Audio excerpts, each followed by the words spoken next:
because it might be an Olympic final, you might feel a little bit tired. Well, it also might help them prepare better next time. Thinking you make the Olympic final, you're going to be tired because you've had 2 races beforehand. So if you're not feeling fresh. Well, I keep having this discussion with even a few of my athletes, and it's an interesting one. It's a topical kind of area, which is like on menstruation. Right now, you've had some good female athletes, and you've got a very good female 800 meter runner at the moment.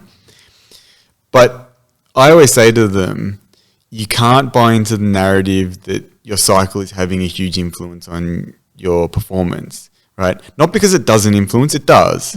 But if you buy into that, what are you going to do at the Olympic final? Go, oh, I'm in this phase of my cycle, or my period just started, and like, I'm done. You know, mentally you're checking out at the wrong time. Yep.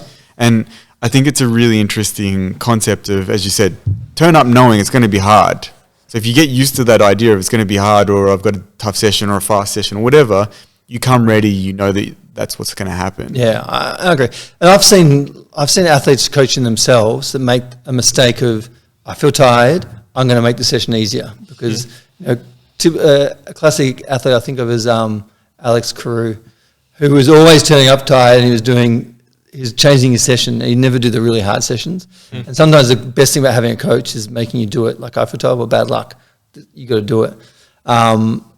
So yeah, I think like you said, mentally, like it's hard, and I'm learning with Ben Dairy about when she's going through a cycle and about making changes. But I'm also mindful not to make too many changes because, like you said, it could be a world champs final, Olympic final. The thing that I always speak to them about is we need to have strategies that help you manage it.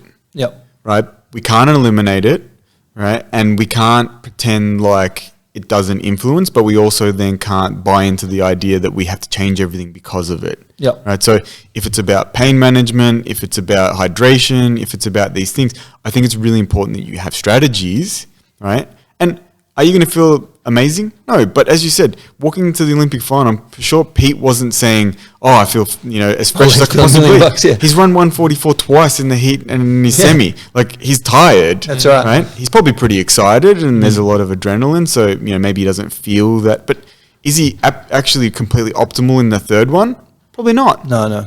Right? So to think that you're going to be optimal at any stage as an athlete, particularly in that kind of setting, is pretty naive. Yep. So to start doing it in the wrong setting is dangerous. And I got quite pissed off actually when the excuse came from Dina Asher-Smith. You know how she said, oh, we don't know enough about this. And in a setting like that, for those who don't know, Dina Asher-Smith, after she was cramping calves at the European Championships, I think it was, tried to blame her period and say, oh, we don't know enough about this and medicine's not doing enough to study this, which is on the surface not necessarily incorrect, but at the same time, you can't tell me that's the first time she's ever had period or been in the middle of her cycle during a championship. She's been to probably 20 championships by now. That's right. She's a very experienced athlete, and it may have impacted her. We don't know. Like you said, we don't know, but you should be able to. You should have strategies in place. My thought was this: by then, she should have, exactly as you said, have developed a number of strategies that would have influenced it. Yep. So, to me, it kind of came across as a bit of an excuse because she wasn't running as well as what she would have liked. Yep. And this is a really hard conversation for 3 males to have because we've never been in that situation. But we've had athletes in other situations that are similar to that, and we need to come up with strategies to deal with that. Well, it doesn't you look at the world champs, we know when the date is, we know when the 200 meter final is, we know your cycle is similar to that. Let's plan now, 10 months before it. And if we have to do a hard session on the same day... Yeah, well, even you might even pick out...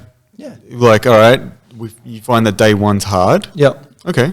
Like, let's pick out to do a couple of high-intensity sessions on a day one. Yeah. Let's do that 2 or 3 times. And see what the impact is, Yeah. To me, that just says you haven't planned for it effectively. Yeah. And you got to plan for the uncontrollable things. Actually, on that... Hope for the best, plan for the worst. Yeah. How deep do you go on some of that stuff?